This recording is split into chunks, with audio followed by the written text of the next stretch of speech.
Hai, Assalamualaikum, selamat pagi guys. Okay, yang mana nak cari Nissan GT-R R35, kita ada satu unit yang ni tahun 2021 Black Edition So you guys yang nak cari Nissan GT-R color warna hitam, boleh contact Din, boleh buat appointment. Tayar jenis Falcon, Brembo, Nissan juga GT-R.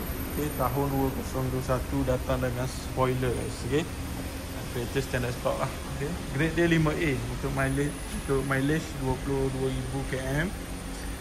Exhaust titanium, color dia warna hitam dan ada diamond guys. Okay. Ini bahagian belakang dia, korang boleh tengok ini logo GT-R. Okay. Exhaust dia, jom tengok exhaust dia. Tu dia exhaust titanium guys. Okay.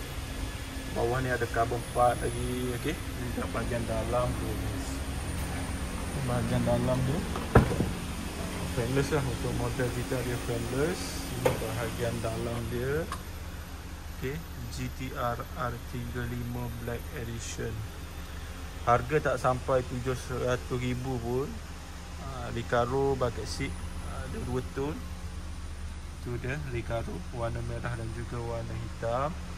Condition korang boleh tengok sendiri macam mana condition hitam. Okay, ini bahagian side passenger. Kapet pun kapet ori daripada GT-R, tebal di situ. Ini bahagian tepi dia. Okay, dan dia pakai Bose sound system. Ini bahagian bawah dia pakai Bose sound system.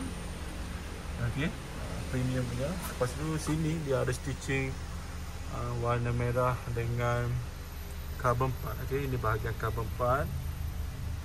Okay, bahagian belakang dia ada 2 side untuk passenger, tapi untuk passenger tidak selesa lah untuk bahagian belakang. Okay, bahagian belakang ni sesuai untuk letak bag, letak barang-barang kerja dan sebagainya guys. Okay, frameless untuk design dia, dia pakai frameless. Ini bahagian dalam dia. Okay, so guys yang mana berminat nanti boleh buat appointment, datang ke showroom Nissan GT-R tahun 2021 guys. Okay, Assalamualaikum, bye bye.